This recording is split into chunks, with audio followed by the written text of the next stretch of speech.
Good afternoon, everybody. My name is John Cheek. I'm the founder and director of UniTasterDays, and a really warm welcome to this event today, where we're going to be exploring online university guidance. I am absolutely delighted to be joined by two exceptional speakers. I'm joined by Marie from the Careers and Enterprise Company. Marie's going to deliver a session, and I'll give it a full introduction before she starts, but looking at the Gatsby benchmarks and particularly Gatsby Benchmark 7 in relation to online university events. So a big hello to Marie. I'm also joined by Jess.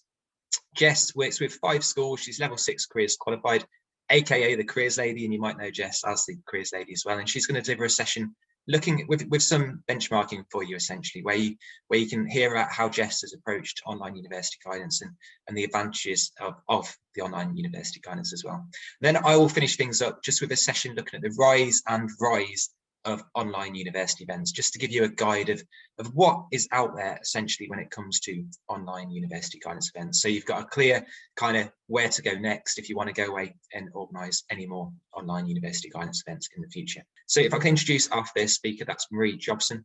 And Marie, feel free to, if you wanted to start screen sharing while I'm introducing you, that's absolutely fine. But Marie is joining us from the Careers and Enterprise Company. She's an education manager, and she's going to deliver a session titled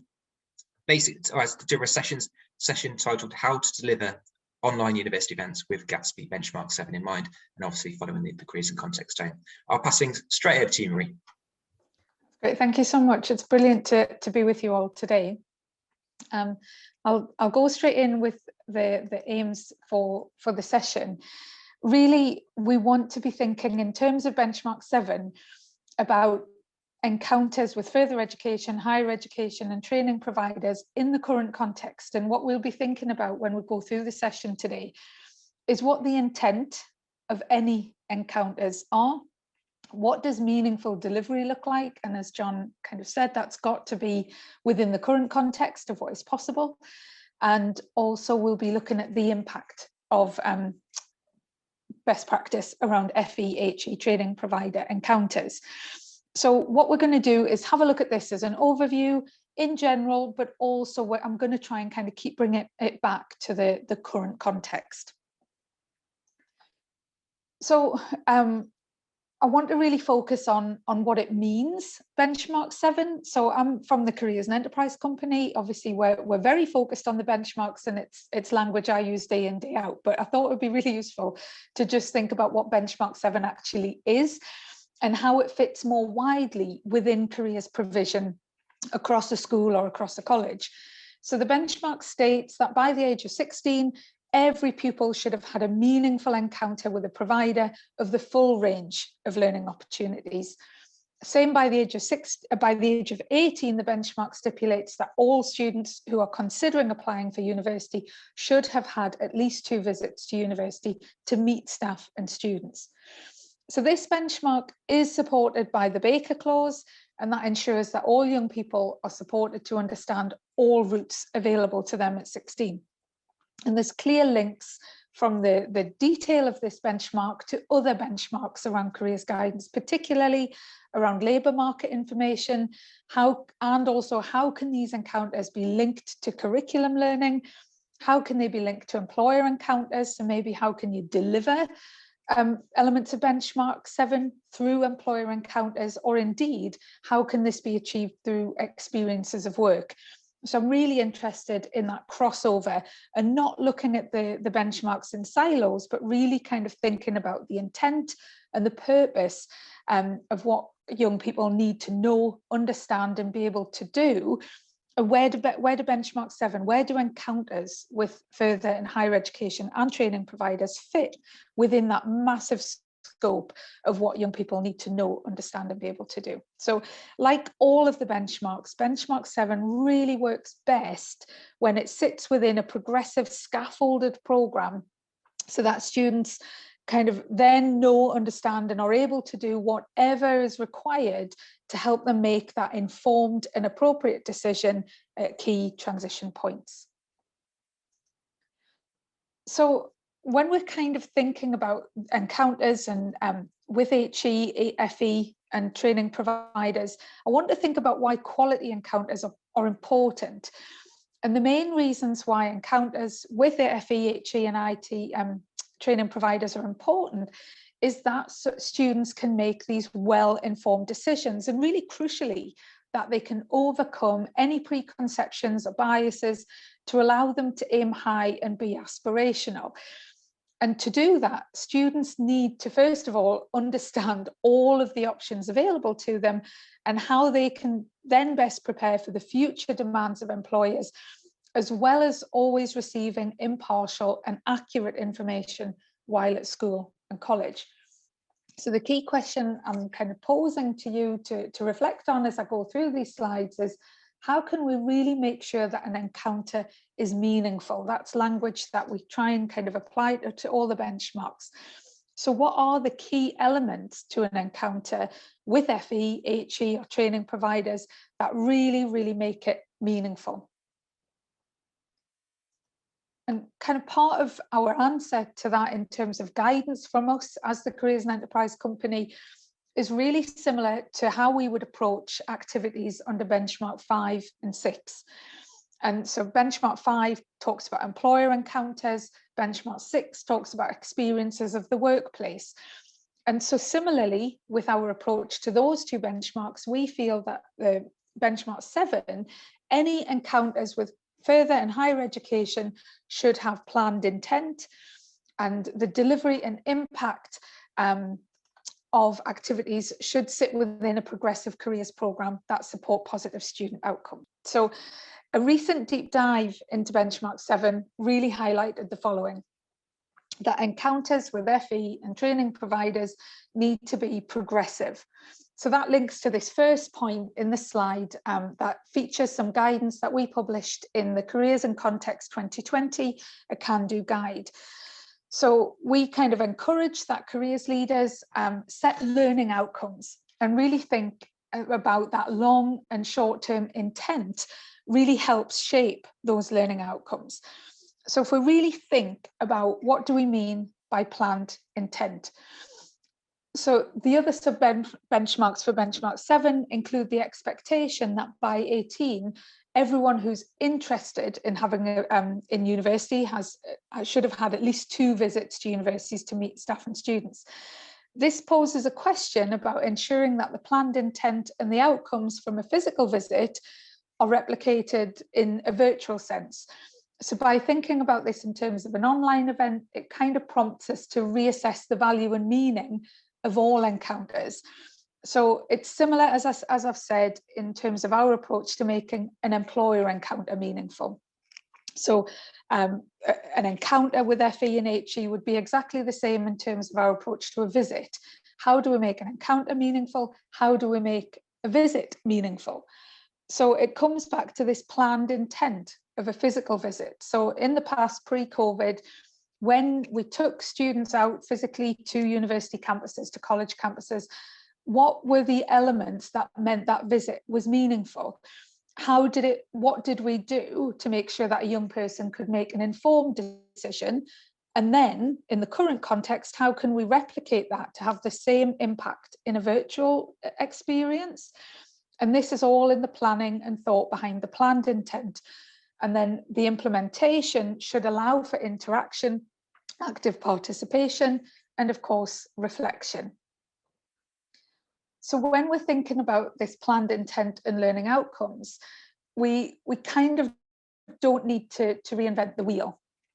So within these kind of broad themes, the CDI have very broad themes in their CDI careers framework, and they have 17 areas of learning that all come with progressive learning outcomes and suggested activities for Key Stage 2 right up to Key Stage 5. So what I've put on this slide here is one of those learning outcomes. And one of those learning areas is identifying choices and opportunities. So out of the 17 areas of learning, this is one of them, it's number 14. So if we kind of have a think about what students might need to know, understand, and be able to do in terms of identifying choices and opportunities, we can kind of look at a framework like this to be able to identify learning outcomes. So the learning outcome, for example, at Key Stage 3 is that young people know how to identify and systematically explore options open to them at a decision point. So Key Stage 3 on this slide is that second column.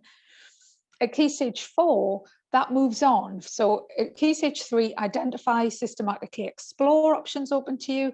At Key Stage 4, it kind of pushes a little bit to say it builds on what happened, the learning outcome from Key Stage 3. And it says, are you able to research your education, training, apprenticeship, employment and volunteering options, including information about the best progression pathways through to specific goals? So this starts to shape what a specific event or activity might look like. So in order to be meaningful and to achieve planned impact, the content and the delivery, the implementation of events and activities has to build on what's gone before and prepare on what's to come within a progressive programme. I do have to just flag the CDI framework is currently under revision. There's a new version of the CDI framework due at the end of April. So although the current framework is available to have a look at, please do bear in mind it will be replaced with an updated version in April. I want to just kind of think a little bit more kind of detailed around, to go a little bit further than this. And there are actually quite comprehensive and specific frameworks that we can use and refer to that actually have a very specific journey towards making decisions, particularly around HE. So what I'm looking at on the screen here, what we're looking at on the screen, is an example from the Northeast that is purely related to what young people need to know, understand and be able to do in terms of making decisions about HE. And just seeing that framework, it really does kind of help us see how big and complex that is, everything that a young person needs to do to make an informed decision at 16 or 18. This kind of breaks it down into really easy progressive steps. So in this progression framework from Outreach Northeast, learning outcomes are set across key stages, not just for learners, but for influencers as well. So for parents and teachers, to make sure that all CPD, all messaging and all the supporting information kind of matches what is happening for learners. So I think that's really exciting about this framework as well, that it really thinks about not just what do students need to know and understand and be able to do to make an informed decision, but what does everyone who the students trust need to know, understand, and be able to do as well. So Outreach Northeast, they support access to higher education opportunities. And what they note in the context of this framework is that a sustained, intensive and progressive programme of interventions has a greater impact on raising aspirations and supporting progression of higher education. So they realise that kind of you can't really tell a young person or communicate to a young person with just one event at whatever point about and helping them and hope that that means that they then make an informed decision. They recognise that it's got to be this incremental journey where all elements go on, kind of build on what's gone before, prepare for what's to come, to allow for something really complex to be broken down into something scaffolded very clearly towards informed decisions. And raising aspirations, supporting a young person's journey to FE or HE requires that really intentional planning and progressive structure. So that's that first element of our advice around when you're thinking about an encounter with FE, is our advice is always start with learning outcomes. So there's a few places to look there. There's the CDI framework with that health warning that it's about to be relaunched and changed at the end of April. But also please do have a look at this, this regional progression framework. There are others from other regions, but I think this is a really good example of how kind of that knowledge and understanding can be broken down. So let's have a look now at the elements of what is it that makes delivery meaningful within that structure. So once we've set learning outcomes. So it's just not good enough to tell young people about what's out there, that signposting. We need to deliberately help to scaffold knowledge, skills and understanding towards these informed choices and positive transitions. And I think this quote is really powerful, and it underpins the value of a robust and well-planned progression framework that leaves absolutely nothing to chance, particularly when we think about our most vulnerable learners, and recognizing that who was vulnerable pre-pandemic, that might have shifted. So it's really about kind of helping to see where interventions and activities and support for FE, kind of where do they fit for a young person who's on a journey towards these positive transitions throughout life and career. And this quote comes from the Career Ready, How Schools Can Better Prepare Young People for Working Life in the Era of COVID. So it's really recent. It was just published in December there. So let's think about kind of this, the meaningful, the implementation. How do we, by what we do within an encounter, how can we make it meaningful once we've got our planned intent in place? So the second kind of, the other two requirements in terms of implementation of a meaningful encounter at FE, HE, or with a training provider, is that the encounter should involve two-way interaction between students and an appropriate provider, including staff and young people on that pathway, and that it should allow for evidence of active student participation. And that will look different depending on what your planned intent was, what learning outcomes you might have. But we're seeing quite a lot of innovation in this area, particularly around virtual experiences. So the Office for Students features in the Can Do Guide as an example around approaches from the pandemic where there were references to online, direct and live virtual events. So this example is of a direct event which allowed students the opportunity for two-way interaction and showed evidence of active participation. So this was from the University of Kiel, where sessions were supported by a safeguarded chat and where staff could respond to students to really have that interaction and show that engagement. There are a range of other events. You'll have others from your own regions as well. But this one is something that was organised at a regional level. And again, that allowed potential for interaction and evidence of participation. So there's been a range of what are referred to as pledge events across Cheshire and Warrington, and they've been incredibly popular with pupils and their families.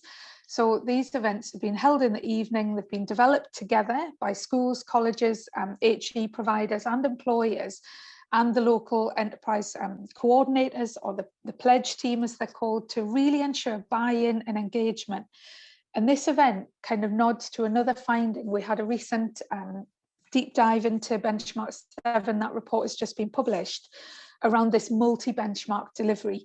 So Benchmark 7 can often be an extension of Benchmark 4, Benchmark 5, Benchmark 6, either as a consideration of pathways from particular subjects or within an employer encounter or careers fair in terms of Benchmark 5, or Benchmark 7 can be embedded really neatly within experiences of work as a specific focus on pathways. So it's really thinking about how you already ensure interaction when you're planning an event with the university or college. How do you really think about how students can actively participate physically or virtually, and what opportunities are there to happen and for this to happen? And I'm hoping that you're adding kind of ideas and things into the chat. The final consideration that we talk about in the Can Do Guide kind of really thinks about impact. So, but before we kind of think about impact, I just want to do a quick recap of what I've kind of covered so far, is that encounters with FE and HE should be progressive. They should build on each other with clear learning outcomes. Benchmark 7 should absolutely be placed within kind of multi-benchmark delivery and not treated kind of as something separate. And that needs of all students through the development of how the activity will be conducted need to be considered in terms of how to make it practical, how to make it interactive, and how can you really maximise that student engagement.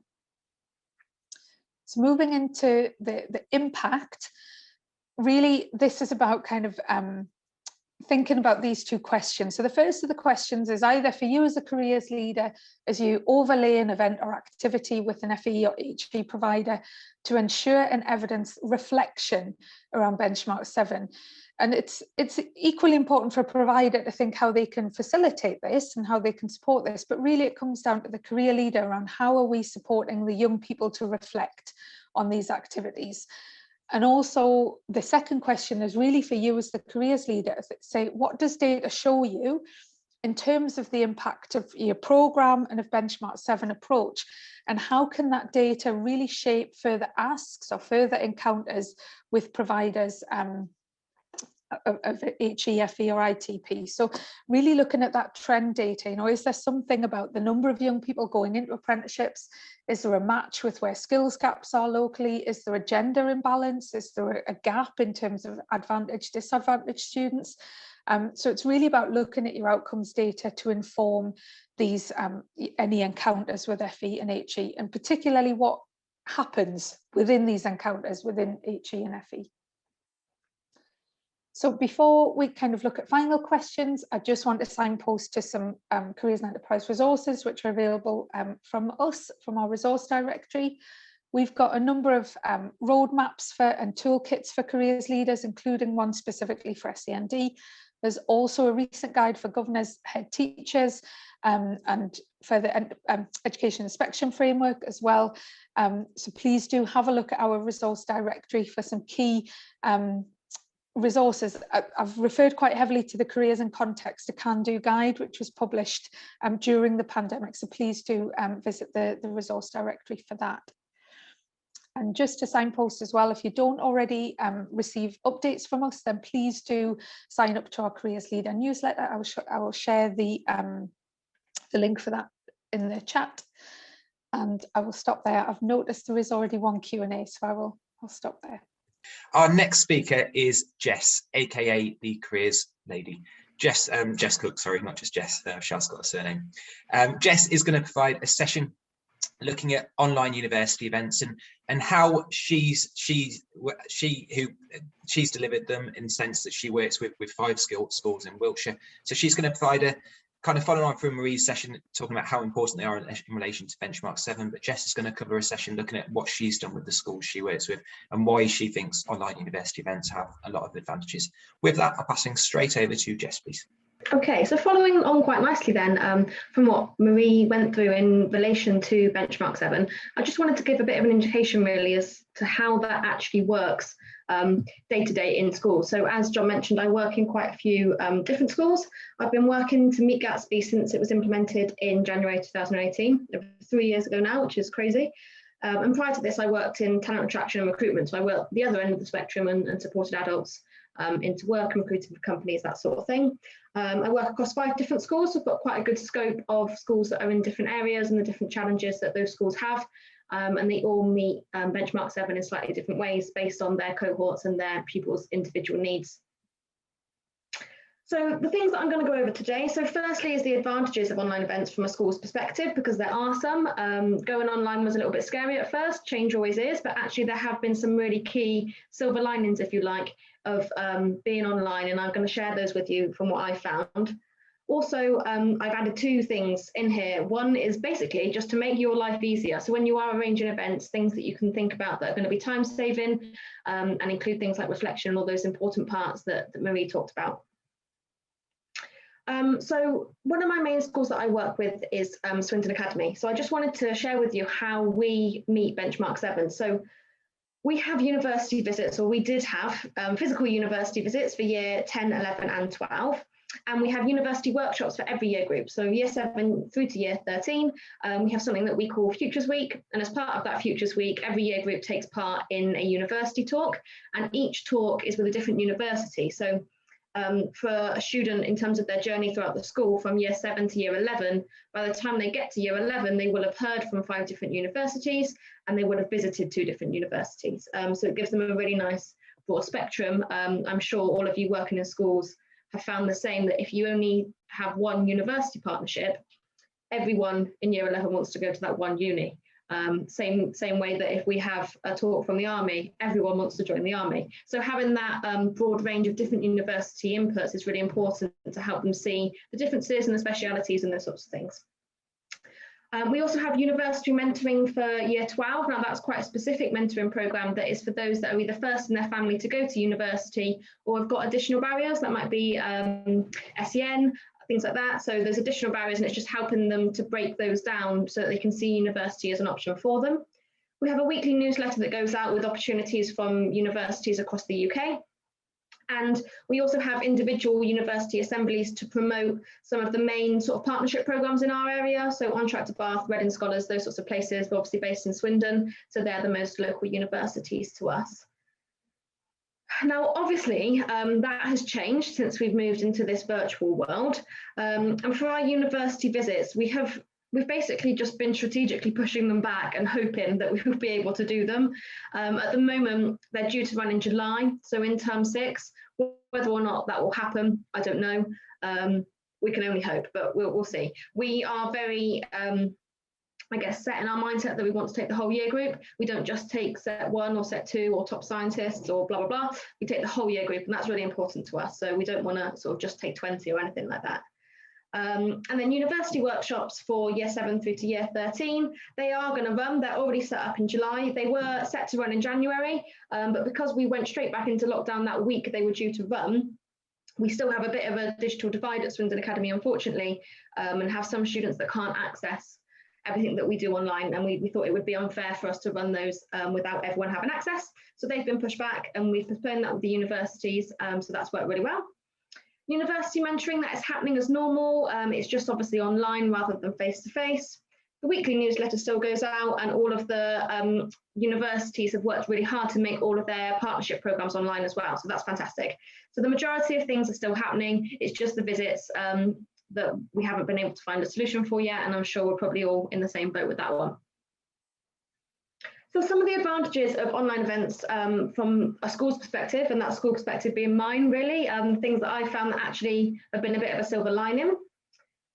So firstly, you don't need to book a large hall to accommodate students. So previously, we'll all be aware that trying to book a hall or any sort of space in a school is really, really difficult. But actually, we don't need to do that anymore because students can be in their classrooms with the presentation or whatever it might be shown on the screen there. So they don't all have to be in one place for that speaker to be able to present. They can be in individual classrooms, which makes it much easier for us to arrange. And equally, if students are working from home, maybe they're still shielding for various reasons, they will still be able to access that opportunity, which I think is really important as well.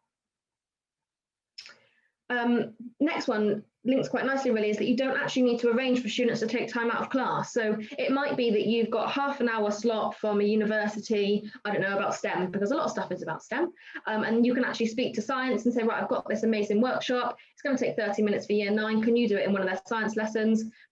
Hopefully they'll be more than happy to support and are on board with the careers inputs that you arrange, and in which case you haven't got to plan anything really. You invite the teachers to that team event or whichever platform you use, and they can run that as part of their lesson, which is obviously a great input for Benchmark 7 but also for Benchmark 4, linking curriculum to careers. So that was another one that I found that has worked really nicely since we've been in this virtual world. Individual IT access isn't required. So another one, trying to get a laptop for every student or book an ICT suite so that they can all take part in things. We all know how difficult that is. But when you are running workshops in this way where several classrooms are tuned into the same Teams event, they don't need to have individual access. So a normal classroom is sufficient with the teacher running that session on the main screen. And because of that element of staying in the classroom, there's no risk of cross-contaminating bubbles. So health and safety manager, whoever at your school is running the COVID risk operation, there's no sort of additional risk assessment that needs to be done because you're not moving them around, you're not putting them all in one space, they're not coming in and out of an ICT suite because they're all in their usual position. So that's quite nice as well. Less paperwork for us and less COVID risk, which is obviously really important as well. And then lastly, which especially useful for me and any of you that are part-time will know, that actually you can arrange it, and as long as you've got Teams set up properly, you've got IT on hand if anything goes wrong, you don't even have to be in the building when that event runs. So for me, there's some schools where I only work there 1 day a week, and trying to arrange everything on that 1 day is really difficult. But because of this way, we can now set it up, brief the teachers, and it can run without us, which is really nice and helpful for our own time planning as well. So things to discuss and things really just to make your life easier. So when you are arranging an event, how can it be as least time consuming as possible? We've obviously got a lot going on, a lot of guidance meetings, all those sorts of things. So how can we make sure that this isn't consuming our whole lives and working hours? So firstly, selecting the right platform is really important. Now, universities will be flexible. They will use Teams, they will use Zoom, they will use Google Classrooms, whatever your school uses, the university will adapt to you. And also have a clear agreement about recording the session. I'm sure that we as schools always want to record the sessions because they're evergreen and we can use them again in the future on most occasions, but check with the university, make sure they're happy with that. Some of them do have additional parameters around that, especially if they have students, their own students, like student ambassadors doing Q&As and things. Sometimes they have to seek extra permissions themselves. So that's an important part as well. And also to test before the event. I mean, I think we're all over it now, but at the beginning of the first lockdown, there were a lot of technical difficulties, challenges, human errors, other such things. So always test and make sure that it works because that's really important as well. Also think about whether or not the input needs to be live. You know, if you say, I don't know, your head of year 11, for example, comes to you and says, we'd like to run a tutor session, does it need to be live for that 15-20 minute tutor session? Or is there a resource online that you can use? All of the universities have adapted really quickly and made these fantastic series of videos. And they will be really helpful, and those pre-recorded resources can be really useful as well. And if you're worried that students won't get to ask questions and things like that, then you can always submit them to the university. They're really open, they're really good at communicating, so that's an option as well. Okay, so lastly, I've just got another slide after this. So things to consider. Be clear on what is being offered and if it's right for the year group you're running. What you don't want is a really intense workshop from a university for year 7 or year 8. You want it to be fun and you want it to be engaging and interactive. So just make sure you're clear with the university about what the target audience is and what you need to be involved for that to be sufficient and exciting for the young people. Think about having a formed team so that you can get student feedback straight away. At the end of the Teams event, you can send a link out to the form and they will hopefully fill it in. Most of them do. If you offer house points or something like that, they're usually quite keen to get involved and also keen to help as well.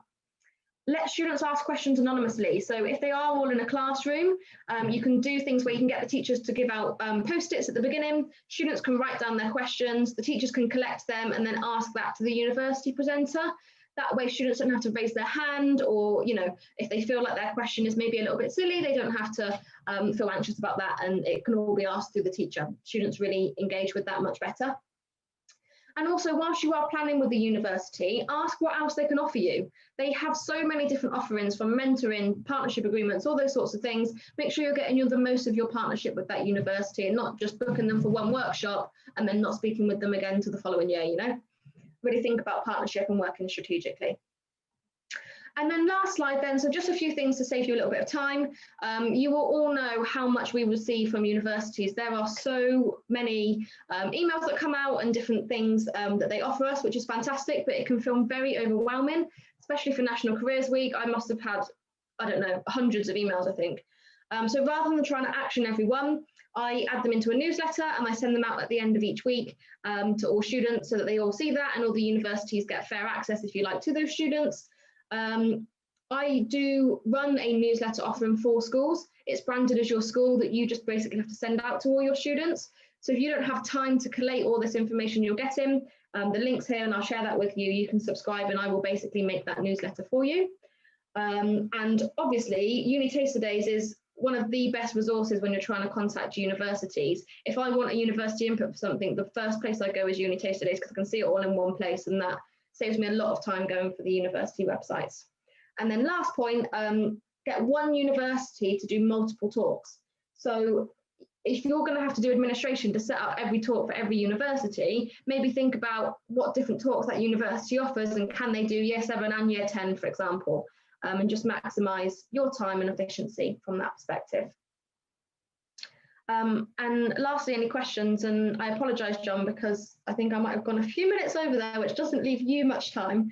If anyone has got any questions, please pop them in the Q&A and I will answer them as John does his talk in a moment.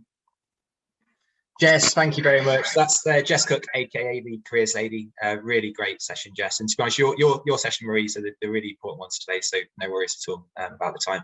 If you've got any questions at all for Jess, please do pop them in the Q&A.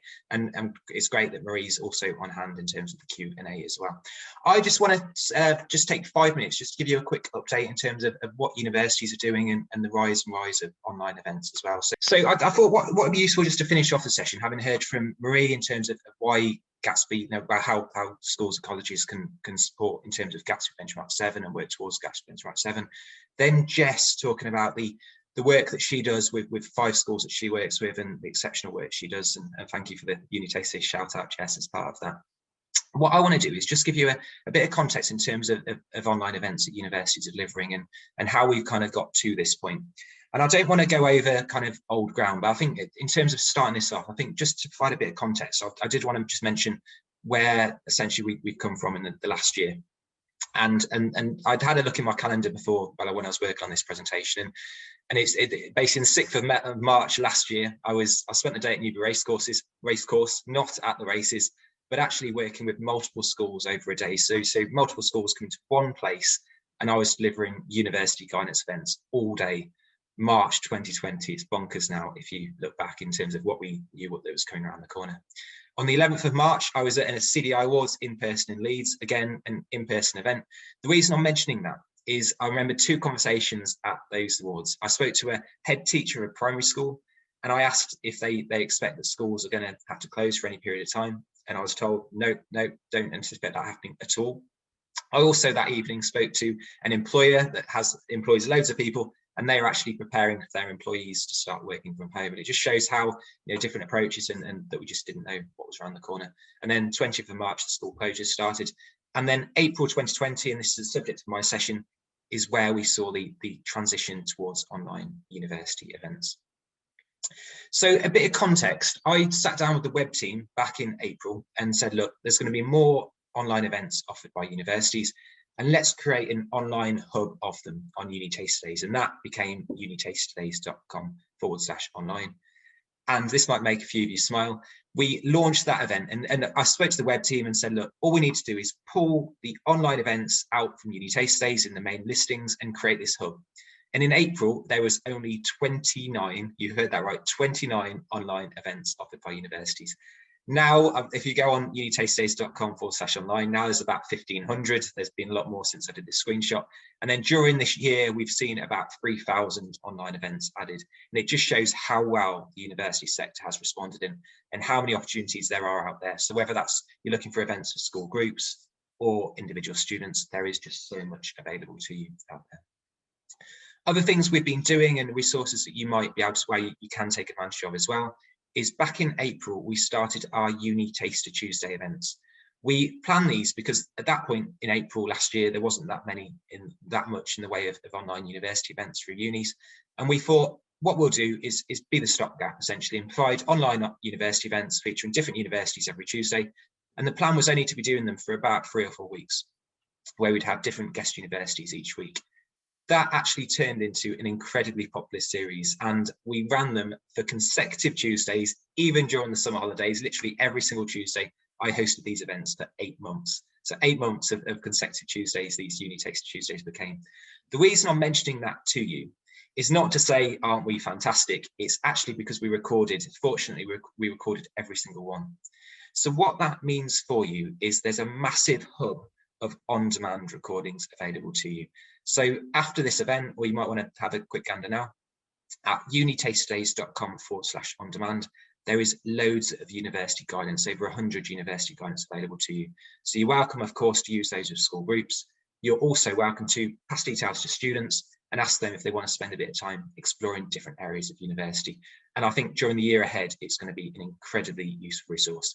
There's no commercial arm to that. All our resources are free for schools, as you'll know, but there's no sign up required for students. They literally go to that page, click a video they're interested in, whether that's finding out more about studying economics or finding out how to pick option choices. they're all available at unitasterdays.com/on-demand, and that should be really, really handy for you. And in terms of what type of online events are out there, this is just one slide where I'm just going to summarize the type of things that are available. So you've got virtual open days that's offered by universities, virtual fairs, virtual tours where students can see universities and see the different facilities, but not have to be there in person. So they're really great opportunities for students to explore universities without actually going there during restricted times that we're in at the moment. There's subject tasters, so students can find out about studying different subjects, business, economics, literally anything from accounting as an A to zoology, I found a Z. I'm sure there's taster subjects, taster webinars they can access, and also general webinars. And what I mean by general is the type of things where they are going to get experience looking at perhaps writing a personal statement and how to pick option choices and those type of general subjects. A lot of universities use online chats as well. So again, Marie mentioned this in her session in terms of making stuff meaningful and providing that interaction where students can interact with universities and evidence that they run online chat events. And also there's loads of online resource directories where universities will actually say, look, these are our PowerPoints. If you can't book us at this point to come into your school, these are resources that you can use yourself with your students. And there is just so much out there in terms of online events. And you can see, I mentioned right at the start of this, coming from 29 events back in April. Obviously there was more than 29, but 29 listed on UniTasterDays to now 1,500, and we've seen over 3,000 during the year. Just shows how well the university sector has responded and how on board universities are, and they're ready to help you. I know that means sometimes you're going to be inundated with messages from universities, but that is just because they're doing so much and doing so much to help. And of course, if you wanted that central area, you can always use UniTasterDays, which is a central source of university events for both students and also school groups. So I've made this a whistle stop end in terms of this event, because I mentioned right at the start that in terms of this event, I was going to make sure I finish at 1:15, which I've managed to, which is absolutely fantastic.